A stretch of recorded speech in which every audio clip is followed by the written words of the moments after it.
2019ला महाविकास आघाडीत शिंदेंना सीएम करण्यास आमची हरकत नव्हती.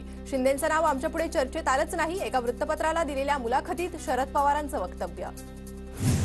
पक्षात काम करण्याची संधी मिळाली नाही ही अजित पवारांची ओरड निरर्थक. मुलगी सुप्रिया आणि पुतण्या अजित यांच्यात कधीही भेद केला नाही. एका वृत्तपत्राला दिलेल्या मुलाखतीत शरद पवारांचं वक्तव्य. 2004 मध्ये राष्ट्रवादीकडे मुख्यमंत्री पदासाठी कोणी योग्य नेता नव्हता. भुजबळांकडे सीएम पद सोपवलं असतं तर पक्षात फूट पडली असती. शरद पवारांचं वक्तव्य. 2004 पासूनच प्रफुल्ल पटेल भाजपबरोबर जाण्यासाठी आग्रही होते. एका वृत्तपत्राला दिलेल्या मुलाखतीत शरद पवारांचं वक्तव्य. कार्यकर्ते नेते आमदारांशी ठाकरेंचा संपर्क नव्हता. आता सरकारच्या दोऱ्या माझ्या हातात. महायुतीत अजित पवार उपमुख्यमंत्री म्हणून कसे चालतात या प्रश्नावर शिंदेंचं उत्तर. एका वृत्तपत्राला दिलेल्या मुलाखतीत शिंदेंचं वक्तव्य. 5व्या टप्प्यातील राज्यातील 13 जागांसाठी उद्या मतदान. दिग्गज उमेदवारांची प्रतिष्ठा पणाला.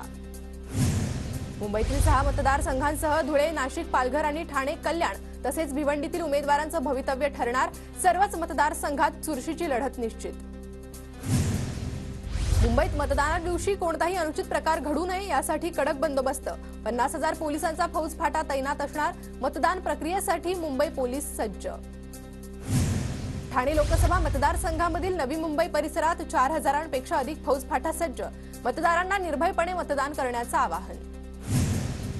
मुंबईत दिव्यांग मतदारांच्या सुविधेसाठी 1,106 स्वयंसेवकांची नियुक्ती. दिव्यांग मतदान अधिक सुलभ होणार. मुंबईत 5व्या टप्प्यातील मतदानासाठी बेस्टच्या 629 बस धावणार. बेस्टच्या बसमधून दिव्यांग मतदारांना मोफत प्रवास. नाशिक आणि दिंडोरी लोकसभेसाठी उद्या मतदान पार पडणार. मतदान केंद्रावर ईव्हीएम मशीनचं वाटप.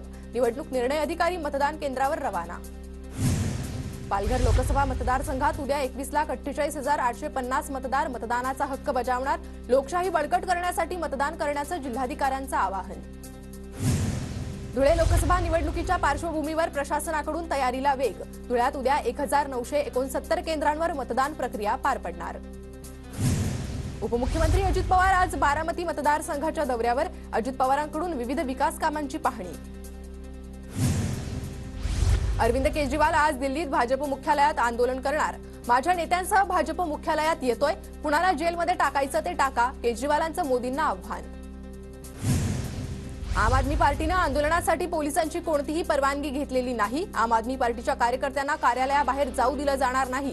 दिल्ली पोलिसांची माहिती. मतदान आकडेवारीवर 7 दिवसात उत्तर द्या. सर्वोच्च न्यायालयाचे निवडणूक आयोगाला आदेश. प्रत्येक टप्प्याची आकडेवारी 48 तासात जाहीर करण्याच्या याचिकेवर आदेश. सातारा जिल्ह्यातल्या उत्तर कोरेगावमध्ये भीषण पाणी टंचाई. टँकरच्या फेऱ्या वाढवण्याची ग्रामस्थांची मागणी. 35 गावांमध्ये पाणी समस्या उद्भवली. नांदेडला पाणी पुरवठा होणाऱ्या विष्णुपुरी प्रकल्पात केवळ 24% पाणी साठा शिल्लक. नांदेडकरांना पाण्याचा वापर काटकसरीने करावा लागणार. परभणीत पाणी पुरवठा योजनेचा वीज पुरवठा खंडित. भर उन्हाळ्यात परभणीकरांची पाण्यासाठी भटकंती. बीडच्या बरळीत उन्हाळी भुईमूग काढणीला सुरुवात. उत्पादनातून चांगलं उत्पन्न मिळवण्याची शेतकऱ्यांना आशा. परभणीत खरीप पीक शेतकरी संवाद कार्यक्रम संपन्न. सुनील चव्हाणांचं शेतकऱ्यांना मार्गदर्शन. जिल्हाधिकारी रघुनाथ गावंडेंचीही उपस्थिती. जून महिन्यापासून नागपूर शहरात धावणार 144 इलेक्ट्रिक बसेस. चार्जिंग स्टेशनसाठी वाथोडा परिसरात काम सुरू. नागपूरकरांना सुखद प्रवास मिळणार. कोकण रेल्वे मार्गावर 24 मे रोजी मेगा ब्लॉक घेतला जाणार. सावर्डे ते भोके दरम्यान सकाळी 7 ते 9:30 पर्यंत मेगा ब्लॉक. 2 गाड्यांच्या वेळेवर परिणाम होणार. महाड पुणे पंढरपूर मार्गावरील वरंद घाट 31 मे पर्यंत सर्व प्रकारच्या वाहतुकीसाठी बंद. प्रवाशांना ताम्हिणी घाट मार्गे आणि पोलादपूर आंबेनळी घाट मार्गे जावं लागणार.